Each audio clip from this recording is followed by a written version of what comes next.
నేనే కాపాడాలి, నేను తప్ప దిక్కులేదంటే అని చెప్పి పరమేశ్వరుడి దగ్గరికి వెళితే ఆ యొక్క శంకరుడు శరభ సాధువేశ్వర అవతారాన్ని స్వామివారు వచ్చారు. అది యొక్క శివావతారం అనేది శివుడి యొక్క 64వ అవతారము. చాలా విశేషమైనటువంటి అవతారము. గద్ద, సింహము, మనిషి ఇలాంటి యొక్క కలిపినటువంటి శరీర భాగాలతో 6 కాళ్లతో 2 రెక్కలతో ఒక సింహ మొహంతో అతి భీషణమైనటువంటి స్వరూపంతో సర్వేశ్వర స్వామి వారు ఉంటారు.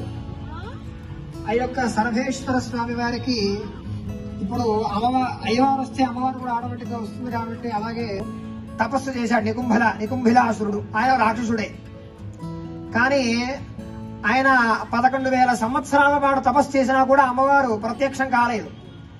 సరే ఏం చేద్దామయ్యా అనేటువంటి ఉద్దేశ్యంలో అప్పుడు ఆయన ఒక బ్రాహ్మణోత్తముడి దగ్గర ఈ కథ విన్నాడు. ఏ కథ? మన లలితా సహస్రంలో ఒక శ్లోకం ఉంటుంది, ప్రధానమైనటువంటి శ్లోకం.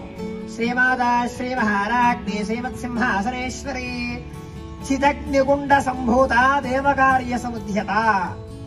అంటే అమ్మవారు ఎవరు, ఎలా పుట్టిందా ఆవిడ? చిదగ్నిగుండ సంభూత. చిత్ అంటే ఏమిటి? మనిషి యొక్క శరీర భాగాలు కాల్చినటువంటి మంట. చిదగ్నిగుండ సంభూత దేవకార్య సముద్యత. అప్పుడు వాడికి భండాసురుడికి వరం, పరమేశ్వరుడు వరం ఇచ్చాడు. ఏ దేవత ఏ దేవి ఎవరు కూడా నిన్ను చంపలేరు నాయన అని ఆ శంకరుడు వరం ఇస్తే, మరి నీకు చావు ఎలారా అని చెప్పి శివుడు అడిగాట ఆ భండాసురుణ్ణి. అడిగితే ఆ భండాసురుడు అన్నట్ట తెలివిగా, ఈ లోకంలో ఉండేటువంటి దేవత కాదు, దేవుడు కాదు, ఒక తీవ్రమైనటువంటి శక్తితో నాకు సంహరించాలి. అది కూడా దేవత ఉద్భవించాలంటే బ్రహ్మాది దేవతలందరూ కూడా వాడి మాంసఖండములతో హోమం చేయాలి అని చెప్పి ఆ భండాసురుడు వరం కోరుకున్నాడు శివుణ్ణి. సరే తథాస్తు అన్నారు. ఇప్పుడు దేవతలు కనుక వాడి యొక్క శరీర ఖండములతో హోమం చేసి దేవతలు బతకరు కదా. సరే తథాస్తు, వాడికి చావు రాకుండా వాడు కూడా అలాగా వాడు ఆ దేవతలందరినీ కూడా ఇబ్బంది పెడుతూ అధర్మ పరిపాలన చేస్తూ ఉంటాడు. కానీ దీని నుంచి బయటపడాలంటే ఏంటి మార్గం అని చెప్పి దేవతలందరూ కలిసి అందరూ కూడా వెళ్లి కైలాసానికి వెళ్లారు. మహాదేవ, మీరే వరం ఇచ్చారు, మీకు అందరూ ఒకటే, అందరూ పిల్లలే, కానీ మీ అందరూ ఇబ్బంది పడుతున్నాం, దీనికి ఏదైనా మార్గం ఉందా మహాదేవ అని చెప్పి పరమేశ్వరుని అడగగా ఆయన యొక్క శంకరుడు చెప్పాట, నాయన వాడికి ఇచ్చినటువంటి వరం ఇది, మనం ఓ పని చేద్దాము, అందరం కూడా కలిసి కాళికా అమ్మవారికి తపస్సు చేద్దాం అని చెప్పి అందరూ కూడా త్రిరాత్రం అంటే 3 రోజులు జపం చేయగా అమ్మవారు ఉద్భవించి అమ్మవారు చెప్పిందట, త్రిమూర్తులు 3 హోమం చేస్తూ బ్రహ్మగారు మంత్రం చెప్తూ పరమేశ్వరుడు హవిస్సు వేస్తూ ఇలా ఈ త్రిమూర్తి 3 కూడా హోమం చేస్తే మీ యొక్క దేవతల యొక్క శరీర ఖండములతో హోమం చేయండి, మీ యొక్క సూక్ష్మలోకి వచ్చి అది యొక్క శరీరాన్ని మీరు హోమం చేయండి నాయన అని చెప్పి అనగానే ఈ యొక్క దేవతలందరూ కూడా సూక్ష్మ శరీరంలోకి వచ్చేసి ఆ యొక్క శరీరాన్ని పరమేశ్వరుడికి అప్పచెప్పేసేసి వెళ్ళిపోయారు. ఆ యొక్క శరీర ఖండములతో అగ్నిహోత్రం కూడా భూమి మీద ఉండేటువంటి పదార్థములతో పుట్టించకూడదట. అందుకని శివుడి యొక్క 3వ కంటితో అగ్నిహోత్రాన్ని పుట్టించి హోమగుండాన్ని సృష్టించి అప్పుడు దేవతల యొక్క శరీర ఖండములతో హోమం చేస్తే అప్పుడు లలితామ్మవారు ఉద్భవించింది. ఉద్యద్భాను సహస్రాభ చతుర్బాహు సమన్విత. అప్పుడు అద్భుతమైనటువంటి తేజస్సుతో ఆ లలితామ్మవారు ఉద్భవించింది అని మనకి ఈ కథ. ఆ యొక్క అమ్మవారు అలా ఉద్భవించి భండాసురుని చంపేసింది. అదంతా కూడా మనం దసరాలోనే జరిగింది, అదంతా కూడా మనం వింటూ ఉంటాము. ఆ తర్వాత ఈ యొక్క కథని ఈ నికుంభిలాసురుడు విన్నాడు. 11,000 సంవత్సరాలని తపస్సు చేసినా కూడా అమ్మవారు పలకట్లేదు నాకు, నేను కూడా నా శరీర ఖండములతో హోమం చేస్తానని చెప్పి ఆయన యొక్క శరీర ఖండములతోనే ఆయన బతకుండగానే కోసుకుంటూ హోమం చేశాట ప్రత్యంగిరామవారికి. చేస్తే ఆయన యొక్క ప్రత్యంగిరామ ఉద్భవించి, నాయనా నీ భక్తి ఏమిటయ్యా, నీకేమేం కావాలి, త్వమింద్రం వరుణం. మనకి అమ్మవారి యొక్క మంత్రాల్లో 60వ మంత్రంలో ఉంటుంది త్వమింద్రం వరుణం అని. అమ్మవారు ఉంటుందట, నీకు ఇంద్రుని తెమ్మంటావా, వరుణుని తెమ్మంటావా, శివుని తెమ్మంటావా, బ్రహ్మణుని తెమ్మంటావా, నీకెవరిని కావాలో చెప్పు, నేను తీసుకొస్తా, నీకు అన్ని కోరికలు సమస్త విధమైన కోరికలు వస్తాయని చెప్పి అమ్మవారు అందట. అమ్మా నా కోరికలే లేవమ్మా, నాకు అన్ని కోరికలు అన్నీ కూడా నశించిపోయినాయి. ఈ యొక్క దగ్గర ఉండేటువంటి అనుగ్రహాన్ని ఇవ్వమ్మా అని అడిగితే, ఆయన నీకు ఇంకా సమయం ఉన్నది, కానీ నీకు వరం ఇస్తున్నాను, ఇన్నాళ్ళు తపస్సు చేసావు కాబట్టి అనగానే ఆ యొక్క నికుంభుడికి ఏం వరం ఇచ్చింది తెలుసా అమ్మవారు? నీ యొక్క పేరు నేను పెట్టుకుంటానయ్యా అని చెప్పి అప్పుడు అమ్మవారు నికుంభిల అని అమ్మవారు పెట్టుకుని ఆయన యొక్క నికుంభిలాసురుణ్ణి ధర్మాన్ని పాలిస్తూ చక్కగా ఆయన అంతిమందు మోక్షాన్ని పొందాట నికుంభిలాసురుడు. అలాగా ప్రత్యంగిర అమ్మవారు చాలా గొప్పమైనటువంటి దేవత, చాలా విశేషమైనటువంటి దేవత.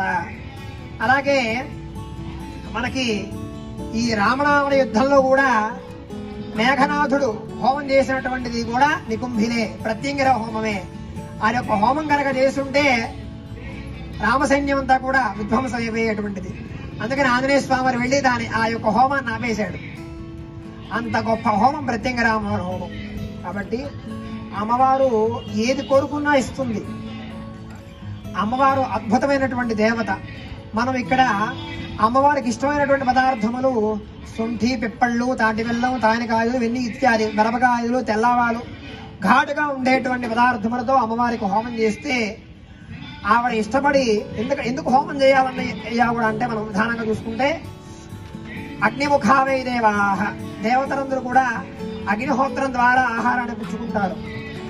అందుకని మనం హోమం చేస్తే దేవతలకి ఆహారం ఖచ్చితంగా వాళ్ళకి ఇచ్చేస్తున్నట్టే.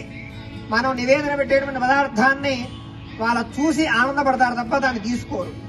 మనం హోమం చేస్తే మటుకు ప్రత్యక్షంగా దేవతలకు వెళ్ళిపోతుంది. అందుకనే మనకి ప్రధానంగా ఆ యొక్క అగ్నిహోత్రుడు పోస్ట్ మ్యాన్ లాంటి వాడు. ఆ దేవతలకు వెళ్ళి ఆయన ఇస్తూ ఉంటాడు. అందుకనే మంత్రం అనేటువంటిది ఒక కరెంటుతో సమానమైనటువంటి మంత్రము, చాలా విశేషమైనటువంటి మంత్రము. అలాంటి ప్రత్యంగిర అమ్మవారి మంత్రం ఈ రోజు దసరాల్లో అసలు మామూలుగా ప్రత్యంగిర హోమం చేయడం విశేషం.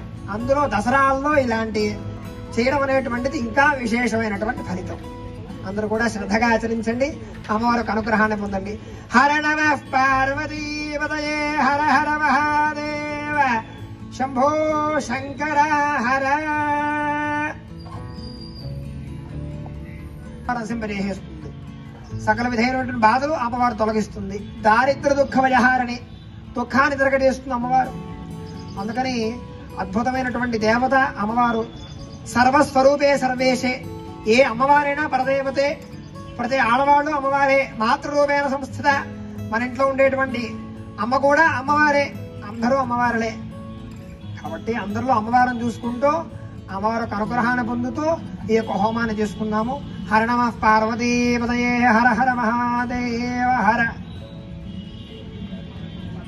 దేహివే కవయవాహనాయ ఓం నమ ఇతి ప్రజాః ఆయుర్దేహి యశోదేహి శ్రియం సౌఖ్యం చ దేహివే పుత్రాను పౌత్రాను ప్రభ పుత్రాంశ్చ దేహివే పరమేశ్వరీ. అపరాధ సహస్రాణి క్రియంతే అహర్నిశం మయా పుత్రోయం ఇది మాం మత్వా క్షమస్వ ప్రత్యంగిరే. పరదేవతాయై నమః. అగ్నిహోత్ర స్వరూపేసి మీ హోమగుండానికి ప్రదక్షిణ చేసే వీలుంటే ప్రదక్షిణ చేయండి. 3 ప్రదక్షిణాలు చేయండి. ప్రదక్షిణాలు చేసిన తర్వాత అందరూ కూడా ఒక్కసారి కాళ్ళు చేతులు కడుక్కోండి అంటే ఆ నీళ్ళే పాదాల మీద మొహం మీద నీళ్లు చల్లుకొని స్వామివారిని చూస్తే నైవేద్యం పెట్టి హారతి ఇచ్చి ఆశీర్వదనం చేస్తాను అందరికీ కూడా. ఇంకొక తాంబూలం చెప్పాను కదా, ఆ తాంబూలం నాకు ఇచ్చేటువంటి దక్షిణ పెట్టుకొని తీసుకుంటారండి. 2 తాంబూలాలు చెప్పాను కదమ్మా, ఒక తాంబూలం అగ్నిహోత్రుడికి, ఒక తాంబూలం మంత్రులు గారికి తీసుకుంటారండి. ఒక తాంబూలం నాకు అగ్నిహోత్రుడి దగ్గర పెట్టిన తాంబూలం అక్కడే పెట్టేసేయండి, తేవద్దు. వేరే తాంబూలం తీసుకుని దాంట్లో దక్షిణ పెట్టుకుని తీసుకొని భారత పరమేశ్వరుడి మండపాల దగ్గరికి రండి.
నక్షత్రం తీసుకోండి.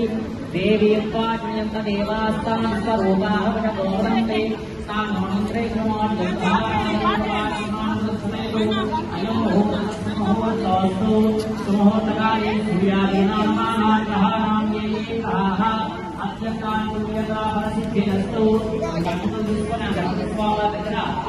గౌరీదేవి నమస్కారం చేసుకోండి. శ్రీ గౌరీ దేవతాభ్యో నమో నమః. శ్రీమన్మహాగణాధిపతి దేవతాభ్యో నమో నమః. 5 సార్లు అక్షంతలు వేయండి.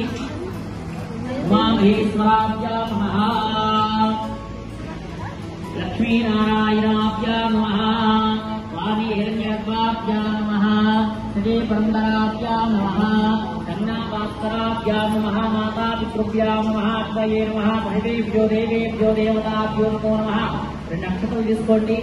మీ తల్లిదండ్రులకి మీ ఇష్టదేవతలకి నమస్కారం చేసుకోండి. చెప్పండి. మాతా పితృభ్యా అగ్నయే నమః. సర్వేభ్యో దేవేభ్యో దేవతాభ్యో నమో నమః.